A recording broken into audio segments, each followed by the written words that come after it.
Die Glocke, the bell.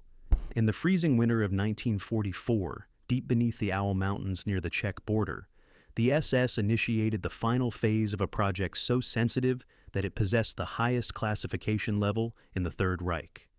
Kriegsentscheidend, decisive for the war. The facility was known as Der Riese, the Giant, a massive complex of underground tunnels and concrete bunkers. But the heart of the operation wasn't a bunker. It was a specific chamber hidden within the Wenceslas mine, housing a device that defied the known laws of physics. They called it Die Glocke, the bell. According to recovered interrogation transcripts of SS General Jakob Sporenberg, the device was a heavy, bell-shaped object, roughly 9 feet wide and 12 feet high, forged from a dark, ceramic metal composite that no Allied metallurgist could identify. Inside this casing sat 2 massive, lead-lined cylinders positioned one inside the other. These cylinders were filled with a mysterious, violet-colored metallic liquid codenamed Zerum 25, believed to be a highly unstable isotope of mercury mixed with thorium and beryllium peroxides. When the machine was activated, the cylinders spun in opposite directions at terrifying speeds, requiring so much electricity that the lights in the surrounding villages would dim and flicker. As the RPMs peaked, the bell didn't just hum. It emitted a buzzing, drilling noise that sounded like a million angry bees trapped in a jar, leading the scientists to nickname the device Der Bienenstock, the beehive.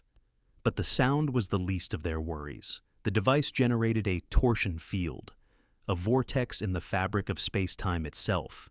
The biological effects of this field were the stuff of nightmares. During the initial test runs, scientists placed plants, insects, and small animals within the bell's effect radius of 200 meters. The results were gruesome. They didn't burn, they didn't explode, they simply ceased to function, biologically. Leaves would turn black and dissolve into a substance resembling axle grease or shoe polish within hours, yet they retained their shape until touched. More horrifying were the effects on living tissue. Crystals began to form in the blood of animal subjects, blocking their arteries and causing instant heart failure. Organic matter would separate into its chemical components, effectively liquefying from the inside out without any external heat. 5 of the original 7 physicists monitoring the bell died during these tests, not from radiation, but because their internal organs began to disintegrate. But the bell's purpose wasn't to kill, it was to travel. Just outside the mine shaft stands a structure that remains there today, the henge. It is a massive reinforced concrete ring with heavy steel hooks. Witnesses describe the bell glowing with a pale blue light and levitating above this platform, straining against the heavy chains that tethered it to the earth. Some theoretical physicists now believe the Nazis weren't just building an anti-gravity engine, they were attempting to warp time itself. The mirror effect observed above the bell suggested it was bending light, creating a gravitational lens that could, theoretically, allow for travel not just across space, but through chronology. As the Red Army closed in on the facility in April 1945, the project was liquidated with brutal efficiency. SS General Hans Kammler, the man in charge of Hitler's secret weapons, reportedly ordered the execution of the 62 scientists who understood the bell's mechanics. Their bodies were dumped into a mine shaft, and the tunnel was collapsed with explosives. When Allied forces arrived, the henge was empty. The bell was gone. Did it fly out on a transport plane to South America? Or did Kammler and his inner circle use the device for its intended purpose, stepping into the bell to escape a war they had lost, vanishing into a timeline where they could never be found? The concrete ring in Poland still stands as silent proof. They built a door, and something walked through it, the magnetic viewing device, Project Seer. In the freezing autumn of 1943, inside a heavily fortified laboratory complex near Nordhausen, a select group of SS engineers unveiled a prototype that was not designed to kill, but to strip away the very concept of privacy. It was not a weapon, a bomb, or a radio.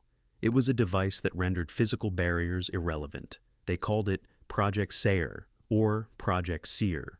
According to a fragmentary Soviet field report uncovered decades later in the KGB archives, the device was first discovered by a Red Army reconnaissance unit during the ambush of a secret railway convoy near the Polish border. Stored in a lead-lined crate marked with the highest security clearance, the object resembled a heavy naval telescope.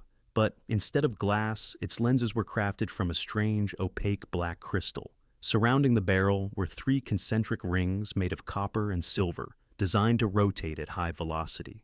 When the Soviet soldiers first examined it, they thought it was broken. When they looked through the eyepiece, they saw nothing but darkness. But when they accidentally activated the rotating rings, the device hummed with a low-frequency vibration, and the world inside the lens changed. They pointed it at a sealed steel ammunition crate. Through the eyepiece, the steel lid didn't just become transparent, it vanished. They could clearly see the rows of mortar shells sitting inside, as if the metal casing didn't exist. They pointed it at a concrete wall. They could see the rebar reinforcement and the electrical wiring running through the center of the blocks. The implications were terrifying. This wasn't X-ray technology, which produces a flat, shadowy image and requires a massive radiation source. This was real-time, 3-dimensional viewing through solid matter, powered by a portable battery. The device didn't rely on light refraction. Instead, recovered notes suggest it operated on magneto-optical transduction. The theory was that every material, wood, steel, stone, has a specific magnetic resonance. The device projected a tightly modulated magnetic field that canceled out the resonance of the barrier material, allowing the viewer's eye to perceive the light reflecting off the objects behind the wall. It was a way to edit reality, selecting which layers of the world you wanted to see and which ones you wanted to ignore. The Soviet engineers who later examined the device at a classified facility near Lubyanka were baffled. They attempted to disassemble the unit to understand the composition of the black lenses. This proved to be a fatal mistake. As soon as the casing was cracked and the lenses were exposed to unfiltered air, the black crystals triggered a violent chemical reaction. They dissolved instantly into a fine, gray powder that was toxic to the touch. The secret of their composition, whether synthetic or geological, was lost in seconds. Without the lenses, the machine was useless. For nearly a decade, Soviet scientists tried to reverse engineer Project Sayre. They built massive electromagnetic arrays and magnetic lenses, but they never achieved the clarity or portability of the Nazi prototype. The project was eventually abandoned, and the files were buried deep in the Kremlin's archives. But the question remains, how did a regime collapsing under the weight of war produce a surveillance tool that is still superior to modern technology? If Project Sayre had been mass-produced, the Gestapo would not have needed informants. They could have driven down a street and looked through the walls of every house, seeing people hiding in attics, reading papers locked in safes, and watching resistance fighters in basements. It was the ultimate tool of control, and while the prototype destroyed itself in a Soviet lab, the blueprints for a world without walls may still exist, waiting for someone to find the right crystal to make them work again. The cold generator, Kälteanlage 27. In February 1945, as the Third Reich crumbled, a frantic evacuation took place at a remote Luftwaffe research annex on the outskirts of Prague.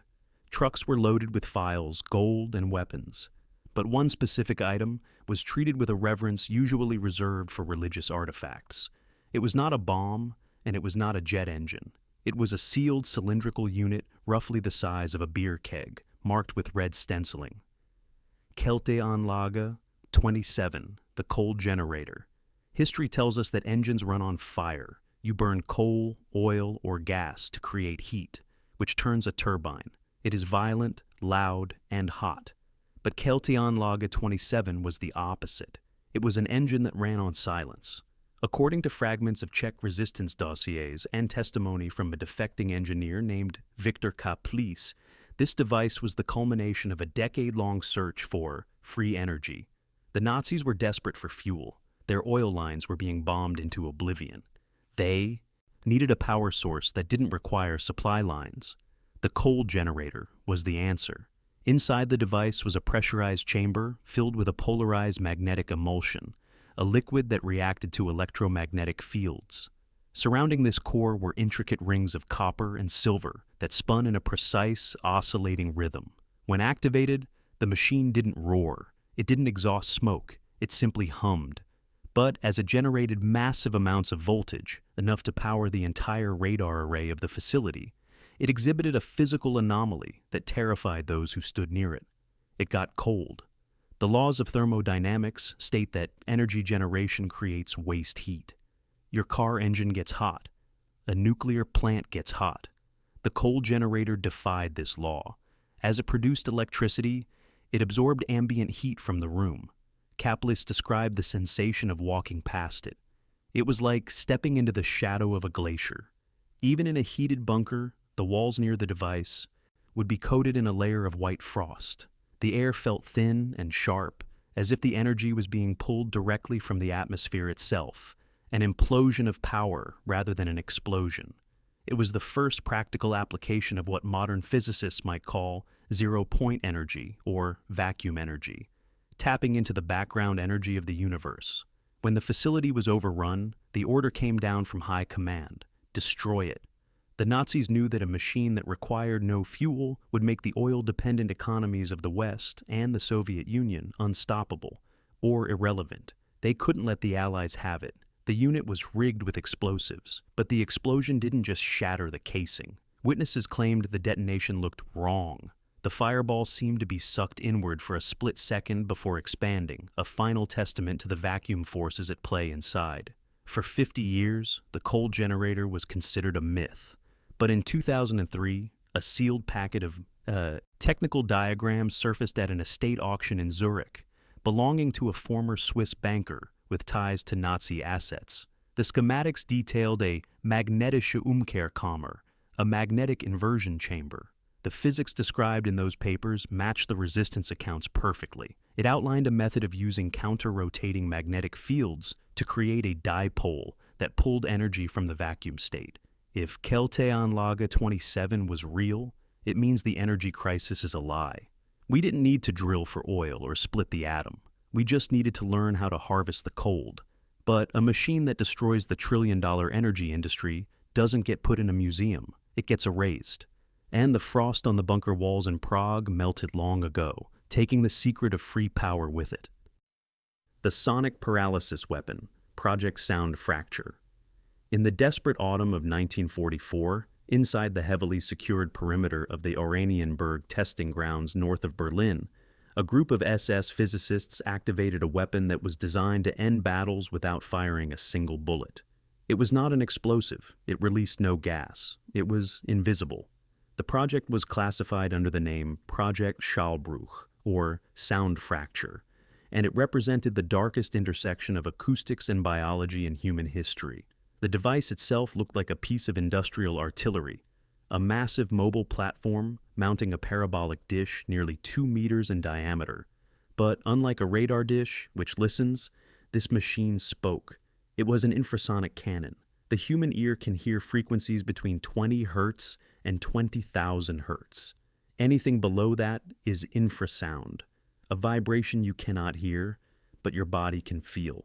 German scientists, led by the brilliant but morally bankrupt physicist Dr. Richard Woloschek, had discovered that specific low frequencies resonated perfectly with the human body. At 19 hertz, your eyeballs vibrate, causing visual hallucinations. But Project Schallbruch was tuned lower, between 7.5 and 9 hertz. This is the resonant frequency of the human nervous system and the primary internal organs.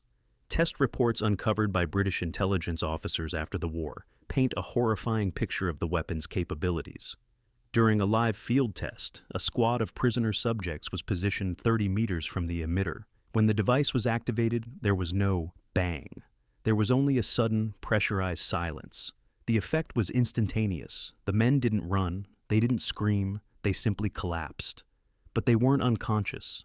Medical evaluations revealed that the subjects were fully awake, their eyes open and tracking movement. They could see, they could hear, but they could not move. The infrasound waves had overloaded their motor cortex and disrupted the electrical signals running down their spines. They were trapped inside their own bodies, locked in a state of artificial paralysis. One SS observer noted that the subjects appeared to be statues made of flesh, breathing shallowly, their hearts beating in an irregular, terrified rhythm. but utterly unable to lift a finger. The strategic value of such a weapon was incalculable. You could silence an entire trench line, walk in, and capture an army without a scratch. It was the ultimate tool for suppression, a machine that literally turned off the human will to resist. But like so many advanced projects, it came too late. As the Soviet army encircled Berlin, the Oranienburg site was razed to the ground. The prototype was dismantled, its components scattered across different transport convoys to prevent capture. However, a single OSS memo dated July 1945 mentions the interception of a convoy near Hamburg carrying heavy acoustic modulation arrays. These crates were shipped to the United States and vanished into the classified archives of Wright-Patterson Air Force Base. In 1972, a leaked internal memo from a U.S. defense contractor briefly mentioned a theoretical weapon capable of neurological interference at subaudible levels. Today we see non-lethal sonic weapons like the LRAD, long-range acoustic device, used for crowd control. But the LRAD relies on pain, loud, high-pitched noise to force people back. Project Schallbruch was different. It didn't cause pain, it caused dominance. It suggests that the Nazis had unlocked a way to hack the human nervous system wirelessly. If the technology wasn't lost, but merely perfected in secret, it poses a terrifying question. If you suddenly found yourself unable to move, unable to speak, frozen in a crowd, would you assume it was a medical emergency? Or would you realize too late that the weapon built in 1944 had finally been turned on? The shape-shifting aircraft, Project Silver Mirror. In December 1944, the air war over Europe was a chaotic grid of propeller planes and early jets. But on a foggy night near the French border, Allied radar operators tracking the sector reported a contact that behaved like a hallucination. The blip didn't fly in a straight line or a standard curve. It moved at impossible angles, stopping instantly and accelerating to Mach speeds in seconds. When two P-51 Mustangs were scrambled to intercept the intruder, the pilots reported back with voices trembling in confusion. They weren't looking at a plane. They were looking at a silver ghost. The object had no wings, no tail, and no visible engines. It shimmered in the moonlight, its surface rippling like water. And then, right in front of them, it did the impossible. It changed shape. It shifted from a broad, triangular wedge into a thin, needle-like dart, accelerating away so fast that it left the Mustangs standing still. This wasn't magic. According to fragmented files recovered from the burnt archives of Messerschmitt AG, it was Project Silberspiegel, Project Silver Mirror. While the world was still welding aluminum sheets to make rigid wings, Nazi engineers were experimenting with smart matter. The aircraft didn't use flaps, ailerons, or rudders, mechanical parts that create drag and can be broken. Instead, the entire fuselage was a living weapon. The skin of the craft was constructed from a series of overlapping, flexible metallic scales, layered over a gel-like substructure, composed of reactive polymers and ferrofluid. Ferrofluid is a liquid that becomes solid in the presence of a magnetic field. By manipulating internal electromagnets, the onboard computer could liquefy or solidify parts of the hull instantly. Need to turn left? You don't move a flap. You physically warp the entire left wing into a new aerodynamic shape. Need to dive? The craft narrows itself into a spear. It was the concept of morphing wing technology, fully realized 40 years before James Cameron imagined the T-1000. The propulsion system was equally alien. Memos signed by Dr. Klaus Berger, a leading aerodynamicist, detailed a magnetic turbine that created lift without combustion. This explained the silence. There was no jet roar, only a high-pitched electronic whine. The craft didn't fight the air, it adapted to it, flowing through the atmosphere like a fish swims through water. The project reportedly reached the prototype stage in the final months of the war. One test flight was logged near Augsburg, where witnesses on the ground described a flash of bluish light, followed by a craft that seemed to turn into a liquid mirror before vanishing into the clouds. But like the other projects, Silberspiegel was never meant to be captured. When American troops reached the underground hangar in Augsburg, where the craft was housed, they found the facility flooded and rigged with explosives. The prototype was gone, destroyed by its creators. However, investigators found puddles of a strange silver gelatinous substance coating the floor of the hangar. It defied chemical analysis, appearing to be a metal that had lost its molecular cohesion. Samples were scraped up and sent to Wright Field in Ohio, labeled simply as unidentifiable advanced composites. In modern aviation, we are only now, in the 21st century, beginning to test flexible wings on drones. We treat it as cutting-edge science, but the files of Project Silver Mirror suggest that in 1944, someone had already crossed that finish line. They built a machine that wasn't just a vehicle, but a predator capable of rewriting its own biology mid-flight. If the Silver Mirror hadn't been destroyed, the history of aviation wouldn't be about jets and rockets. It would be about machines that change their skin, leaving our rigid metal planes to look as primitive as wooden gliders. The liquid armor, Project Skin Steel. In the chaotic spring of 1945, as Allied forces smashed through the defenses of central Germany, an obscure materials laboratory near the town of Blankenberg was hurriedly evacuated. The facility wasn't designated for weapons research or rocketry. It was dedicated to a project that sounded impossible on paper, creating armor that flowed like water but solidified instantly upon impact. Internally, the SS researchers referred to it as Project Hautstahl, or Project Skin Steel. History teaches us that armor is heavy. From medieval knights to modern Kevlar vests, protection means bulk. It means rigid plates that restrict movement. But the Nazis were experimenting with a non-Newtonian defense system. Recovered memos describe the material as a responsive fluid membrane capable of shock conversion. Witness accounts from Czech, forced laborers tasked with cleaning the facility, painted a surreal picture. They reported seeing elite guards wearing experimental uniforms made of a glossy, dark gray material that shimmered like oil under the laboratory lights. The suits didn't look solid, they looked wet. During drills, these guards moved with fluid agility, the material flexing silently with their bodies. But when they entered the impact chamber, the physics changed. Prisoners watched as the guards were struck by heavy rubber bullets and high-velocity projectiles. At the exact moment of impact, the fluid didn't splash or tear. It hardened. The suit emitted a sharp, low-frequency vibration and turned rigid instantaneously, dispersing the kinetic energy across the entire surface like a steel plate. The guards didn't even flinch. Seconds later, the material would relax, returning to its liquid state, allowing the soldier to keep moving. The science behind this, shear thickening fluids, STF, is something we only officially discovered for military use in the early 2000s. The Nazi version, however, was far more advanced. It reportedly used a suspension of magnetic nanoparticles. Under normal conditions, these particles floated freely, allowing flexibility. But when struck by a high-speed object, the sudden pressure caused the magnetic fields to align instantly, locking the particles into a lattice structure harder than iron. It was a smart suit that knew when it was being shot. When Allied troops finally breached the Blankenberg facility, they found it stripped. The vats were empty. The scientists had vanished into the rat lines, leading to South America. The only physical evidence left behind was a single armored glove, fused into the plaster of a laboratory wall, likely the result of a containment failure during the evacuation. According to a classified OSS summary dated August 1945, the chemical compound in the glove had degraded into a useless sludge. American scientists couldn't stabilize it.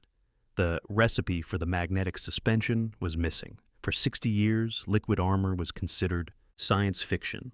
Then, in 2006, British defense researchers announced a breakthrough in liquid body armor to enhance Kevlar. The scientific community hailed it as a revolutionary new concept. But looking at the fragmented notes from 1945, it becomes terrifyingly clear that this wasn't a discovery. It was a rediscovery. The Nazis had unlocked the secret of fluid defense decades before the rest of the world even knew where to look. If Project Hautstahl had entered mass production, the invasion of Germany would have faced an army of soldiers who were faster than infantry, but tougher than tanks. Men wearing suits that could not be pierced, cut, or broken, because you cannot break something that is already liquid. The Thought Amplifier, Project Thought Carrier. In March 1945, inside a remote neurological research annex hidden within the frozen peaks of the Austrian Alps, Nazi scientists under the authority of the Ahnenerbe the SS Ancestral Heritage Division, launched the final phase of a project that straddled the line between advanced biology and dark occultism. The objective was not to observe the human mind, but to weaponize it. They codenamed it Project Gedankenträger, Project Thought Carrier. At the center of the laboratory stood a device that looked like it belonged in a torture chamber.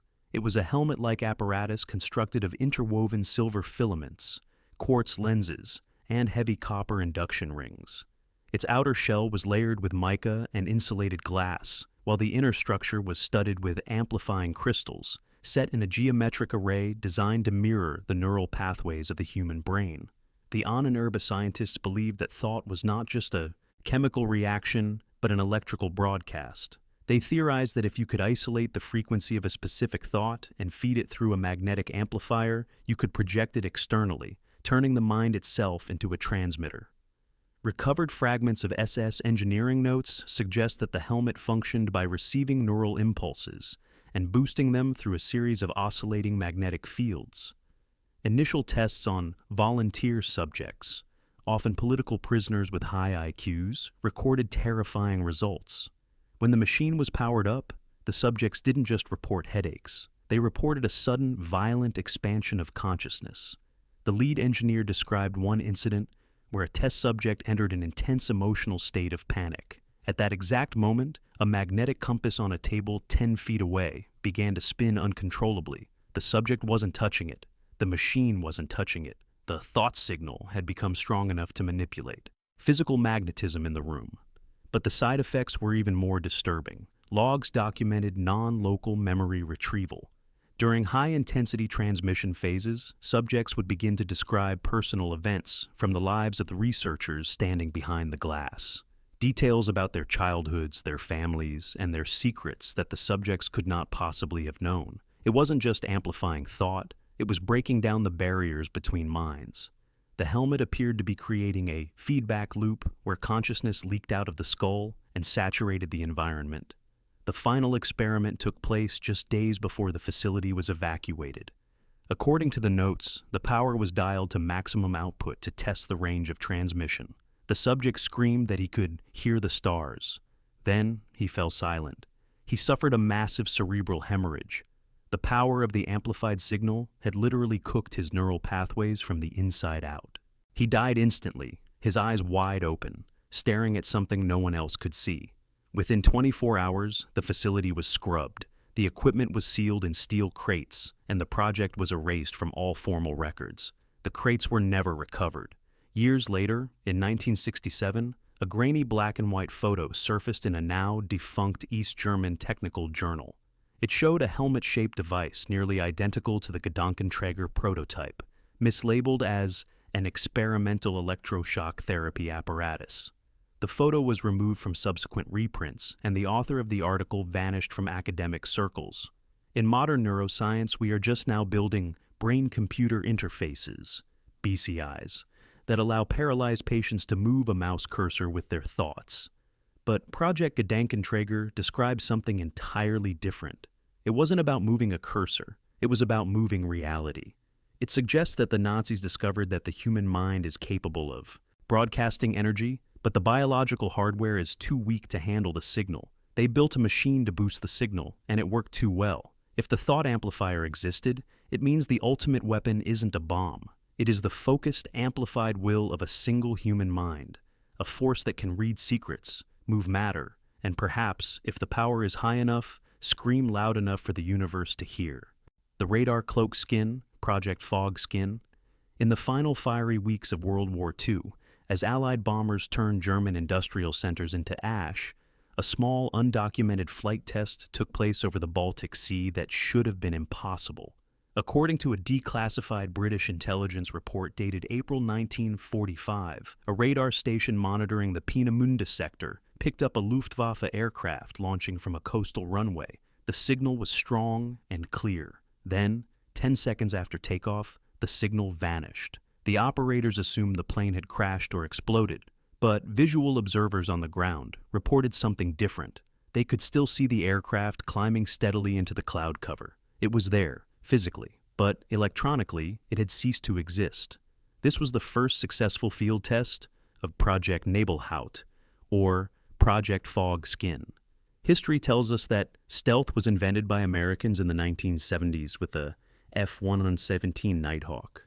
But the files of Nebelhaut suggest that the Nazis had cracked the code 30 years earlier, and they didn't do it with shape alone. They did it with a revolutionary material. The project wasn't about building a new plane. It was about creating a new skin. German chemists and physicists working under the pressure of total annihilation developed a composite coating that acted like a black hole for radar waves.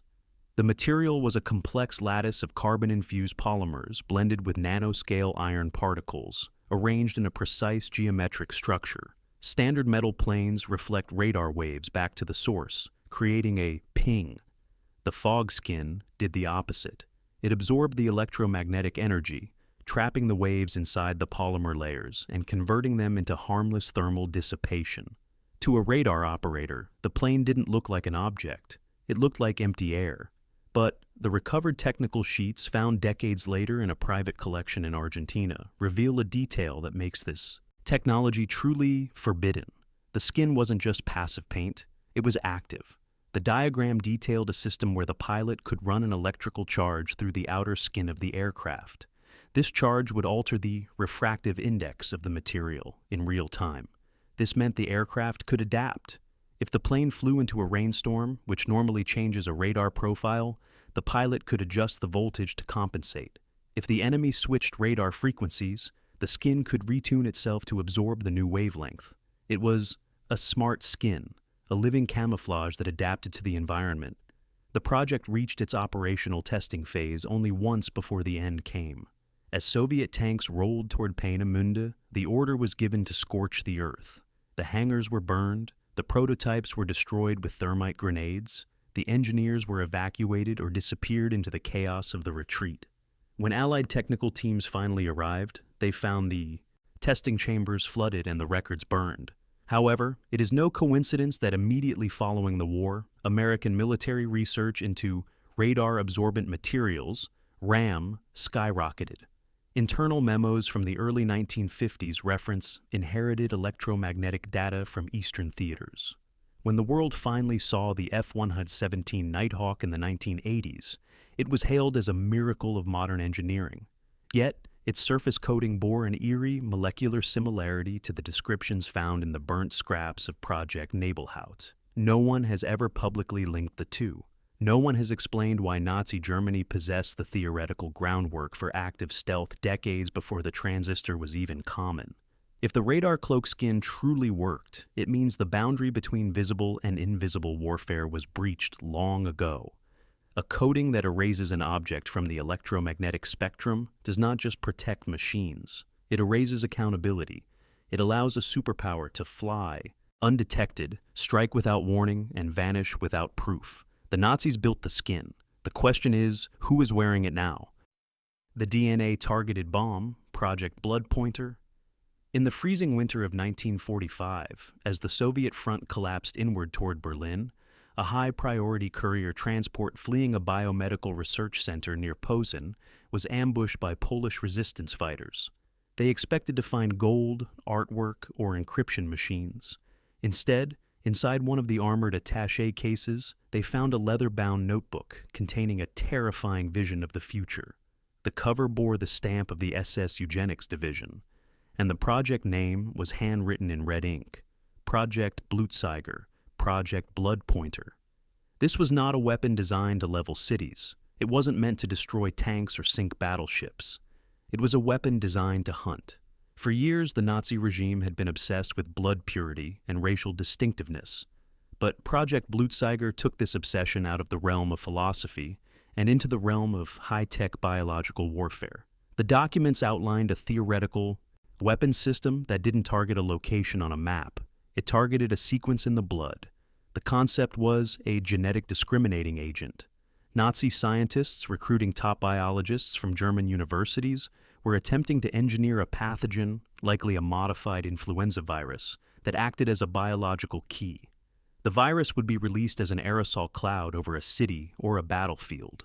To the vast majority of the population, it would be harmless, perhaps causing nothing more than a mild cough. The virus would enter the body, scan the host's biological markers, and finding no match, it would go dormant or die.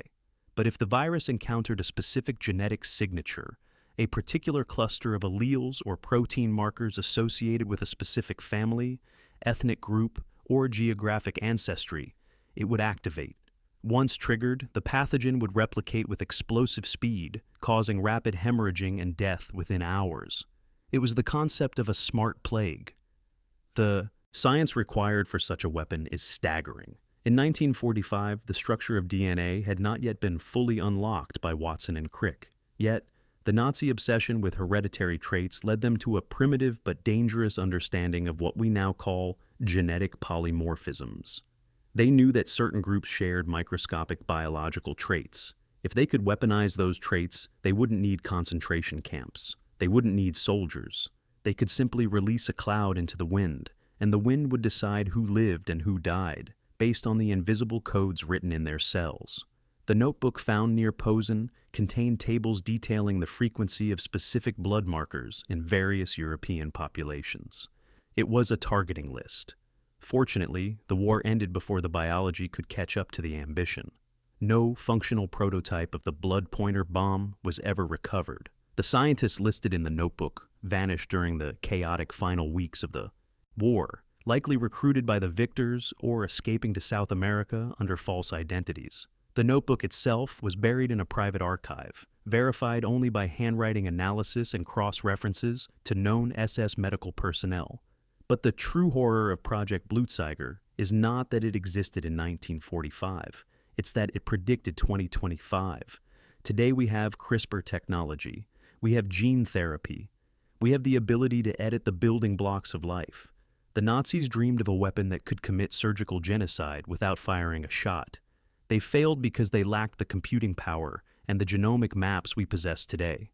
The notebook is a warning. The idea of a weapon that judges you by your blood didn't die in the bunker. It was just waiting for the technology to catch up. And now that the technology is here, we have to wonder, is the blood pointer still just a theory, or is it sitting in a freezer somewhere, waiting for someone to choose a target? The underground submersible train, Project Giant. In the final chaotic months of World War II, Allied reconnaissance pilots flying over the Owl Mountains in southwestern Poland noticed something strange. Thousands of prisoners of war were disappearing into the earth. They were being marched into massive camouflage tunnel entrances, never to be seen again. This was Project Reese, the Giant. Officially, history tells us Reese was meant to be a headquarters for Hitler or a massive underground weapons depot. But deep inside the complex, engineers found tunnels that didn't make sense for storage or foot traffic. They were too smooth, they were too straight, and they were lined not with rough concrete, but with a strange vitrified ceramic composite laced with heavy copper coils.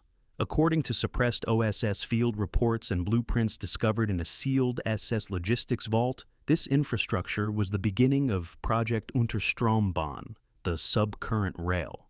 The Nazis weren't just building a bunker. They were building a continental subway system designed to move at the speed of sound. The vehicle at the center of this project looked nothing like a train. It was a capsule, shaped like a sleek torpedo, devoid of windows and wheels. German engineers, realizing that air resistance was the primary barrier to speed, had designed a system based on vacuum tube transport. The concept was simple, but technologically audacious. Massive pumps would evacuate the air from the sealed tunnels, creating a near vacuum. Inside this void, the capsule would levitate. Using a series of powerful electromagnets embedded in the tunnel walls, the copper coils found by the Allies, the train would float millimeters above the track, eliminating friction entirely. Without air drag and without friction, the subcurrent train could theoretically reach speeds of over 600 miles per hour.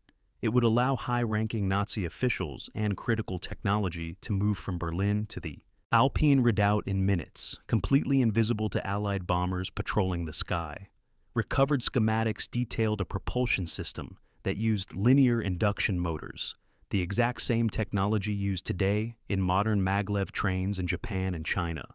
But the Nazi version added the vacuum element, a concept we now call the Hyperloop. In 2013, Elon Musk proposed the Hyperloop as a revolutionary, futuristic idea. But The files from the Owl Mountains suggest that German engineers had already done the math in 1944. They had solved the issues of magnetic stabilization and airlocks, while the rest of the world was still shoveling coal into steam engines. When the Soviet army overran the region in May 1945, the project was hurriedly sabotaged. Tunnels were collapsed with explosives. The prototypes were reportedly destroyed. However, an internal British intelligence memo from 1946 described the recovered tunnel segments as disturbingly visionary and recommended that the specific engineering data be classified to prevent post-war instability. They didn't want the world to know how close the enemy had come to rendering surface travel obsolete. Today, huge sections of the Project Reese complex remain strictly off-limits, fenced off by the Polish government under the guise of structural instability and environmental protection. Ground-penetrating radar scans by independent researchers have revealed anomalies deep below the known tunnels, long, straight shafts that run for miles, connecting to nothing. If Projekt Unterstrombahn was real, it implies that the Third Reich was preparing for a world where the surface was uninhabitable. They were building a new civilization underground, connected by silent, invisible veins of high-speed transport. We are only just now, 80 years later, trying to build what they buried in the dark. The Hyperloop isn't new. It's an echo of a ghost train that never officially left the station, waiting in a vacuum for a passenger who never arrived. The Sun Gun. The Orbital Mirror. In the history of warfare, the high ground determines the victor. You build a castle on a hill. You fly a plane above the castle. But in the final, delirious stages of the Third Reich, Nazi engineers looked at the sky and decided that the ultimate high ground wasn't a mountain or a cloud. It was space. And they didn't just want to visit it, they wanted to weaponize it.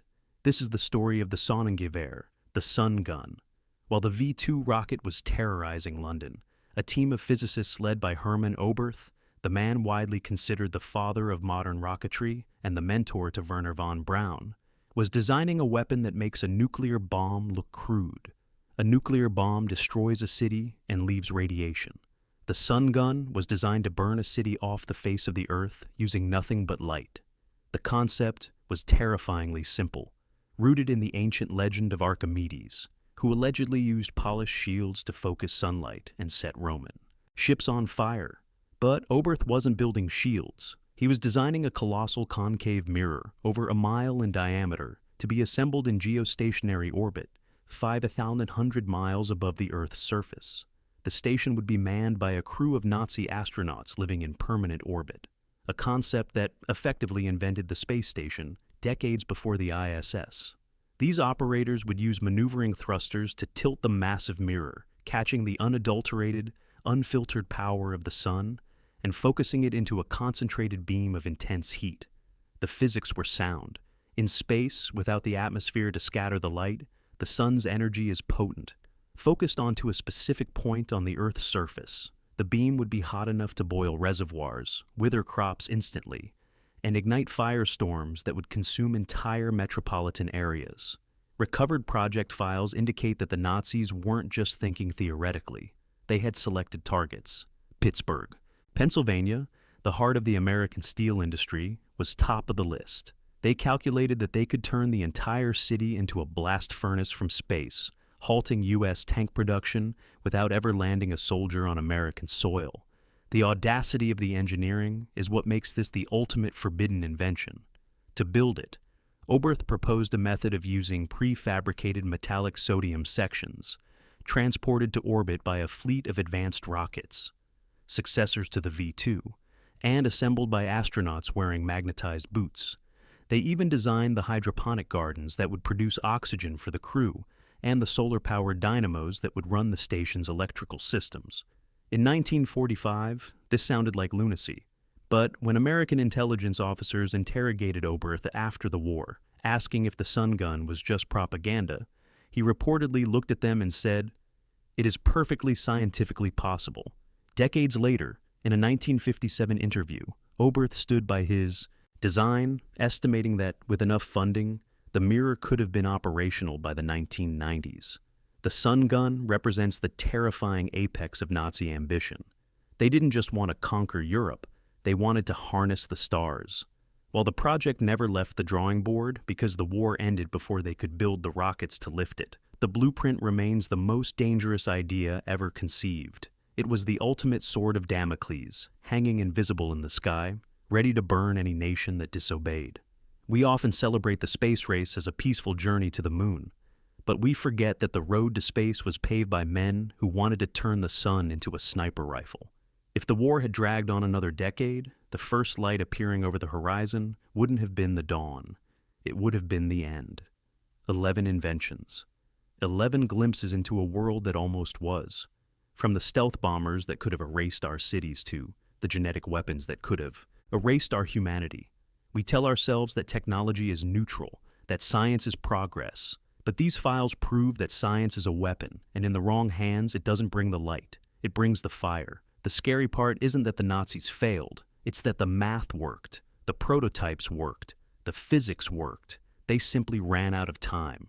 And time is the only thing separating us from them. I'm the Shortcut Detective. Subscribe and hit the bell. Because history is written by the winners, but the future is built on the secrets they stole from the losers.